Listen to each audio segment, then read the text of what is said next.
Bom dia e seja bem-vindo ao meu canal, o Esperantista.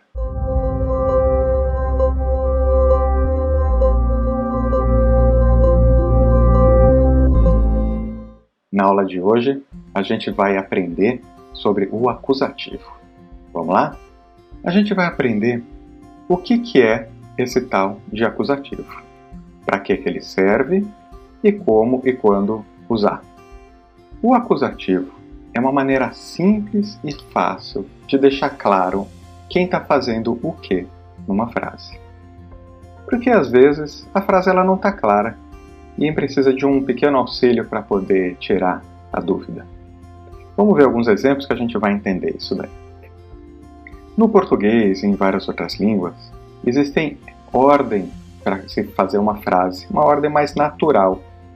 No português especificamente, a ordem é primeiro o sujeito, depois o verbo e depois o objeto. Por exemplo, na frase o homem vai ao supermercado, o homem é o sujeito, vai é o verbo e ao supermercado é o objeto. Então, essa ordem ela pode ser diferente até em outras línguas. E no Esperanto, como busca ser então uma língua universal, ele busca o que tem de melhor em todas elas. E ele usa, então, uma função gramatical que existe em muitas outras línguas, mas que não existe no português. Essa frase escrita em Esperanto fica assim: La viro iras alla superbazaro. O homem vai ao supermercado. Agora, em Esperanto, a gente tem uma possibilidade. A gente pode inverter essa ordem da forma que quiser, sem perder o sentido da frase. Então essa mesma frase ela pode ser escrita de 6 maneiras diferentes e todas elas são iguais. La viro alla superbazaro iras.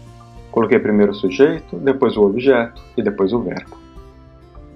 Alla superbazaro la viro iras. Primeiro o objeto, depois o sujeito e depois o verbo. Alla superbazaro iras la viro.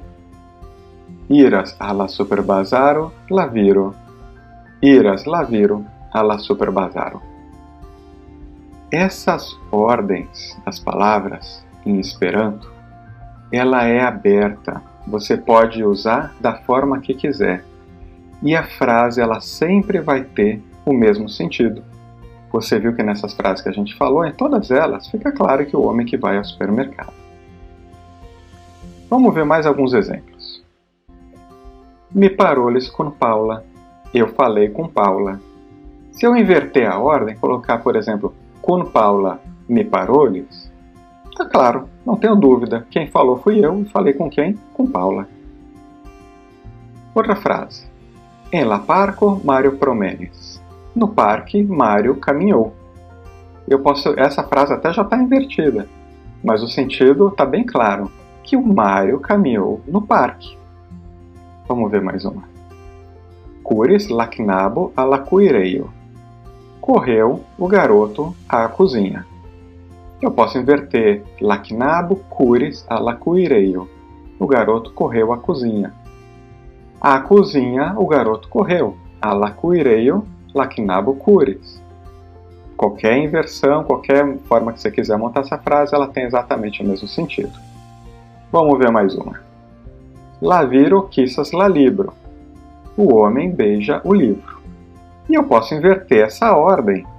Por exemplo, la libro quissas la viro. E calma aí. Alguma coisa está acontecendo aqui. Porque eu acabei de falar que eu posso inverter a ordem das frases, das palavras na frase, e o sentido permanece o mesmo.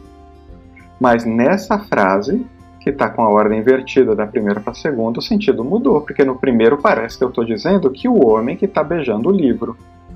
E no segundo, parece que é o livro que está beijando o homem. Então calma aí, vamos entender esse caso específico. Essas duas frases, elas parecem ter 2 sentidos, mas eu, quando falo uma delas, eu só vou falar em um sentido. Tem uma que eu quero dizer. E na minha história, o que eu estou contando, eu quero dizer que o homem ele gosta tanto daquele livro, ele tem um carinho tanto pelo livro, que ele dá um beijo no livro. Então eu quero dizer que o homem beija o livro. Mas se eu inverter a ordem, como na segunda frase, como é que eu tenho certeza de que o homem que está beijando o livro e que não é o contrário, que o livro beijou o homem? Aí alguns podem dizer assim, não, mas é porque não dá para um livro beijar um homem, não faz sentido. Não faz sentido para você que está no dia a dia pensando assim, mas faz sentido se for uma história em quadrinhos, se for uma fantasia, um desenho da Disney, onde os objetos tomam forma, e aí pode muito bem ter alguma coisa assim que faça sentido. No Esperanto não tem exceção às regras. E a regra para deixar clara essa frase, ela também não foge, não tem como não ser usada. Por mais que possa parecer estranha, a gente vai usar uma regra para deixar claro, para a gente ter certeza de quem está fazendo o quê. Essa regra chama acusativo. E o acusativo no Esperanto é simbolizado pela letra N. E ela é colocada sempre no objeto que sofre a ação do verbo. Então, na minha história, eu estou contando que o homem está beijando o livro. Quem beija é o sujeito. Então, o homem é o sujeito. O que ele faz? Ele beija, esse é o verbo. E o que ele está beijando? Ele está beijando o livro. O livro que sofre a ação do verbo. Então, é o livro que ganha o acusativo. Na segunda frase, la libro quisas la viro, eu quero dar mesmo sentido. Eu quero dizer que o homem que está beijando o livro. Então, se o livro está sendo beijado, ele ganha o acusativo também. Ou seja, dessa maneira, com o acusativo, a ordem foi invertida e o sentido permaneceu o mesmo. Vamos ver alguns exemplos de uso. Lacnabo trincas lateon. Lacnabo trincas lateon. O garoto bebe o chá. Se eu inverter essa frase, lateon trincas lacnabo, vai ficar ainda bem claro quem está bebendo o quê, que é o garoto que está bebendo o chá. Me plantas arboin. Eu planto árvores. Quem planta? Eu. O que eu planto? Árvores. Como é que eu sei que não são as árvores que estão plantando a mim? Porque é as árvores que têm o N do acusativo. Por mais que eu inverta essa frase, eu não vou ter dúvidas. E observe que o acusativo ele vem sempre depois do plural. Viandon minemandias. Carne eu não como. Quem não come? Eu. O que eu não como? Carne. Como é que eu sei que é a carne que eu não como? Porque a carne está com o acusativo. E não é o contrário. Me amas vin. Eu amo você. Quem ama sou eu. E amo quem? Você. Como é que eu sei que não é você que ama a mim? Porque quem está sendo amado é quem está com o acusativo. Você. Tá claro? O acusativo, resumidamente, ele serve para esclarecer uma frase que possa ter uma ambiguidade. Essa ambiguidade, ela não ocorre em todas as frases. E não é pelo bom senso que se define isso. São alguns tipos de verbos que eles precisam que a frase tenha o acusativo para ficar claro. São chamados dos verbos transitivos. Os verbos que não precisam do acusativo, que não pode ser usados acusativos, são os verbos intransitivos, que são aqueles verbos que precisam de uma preposição.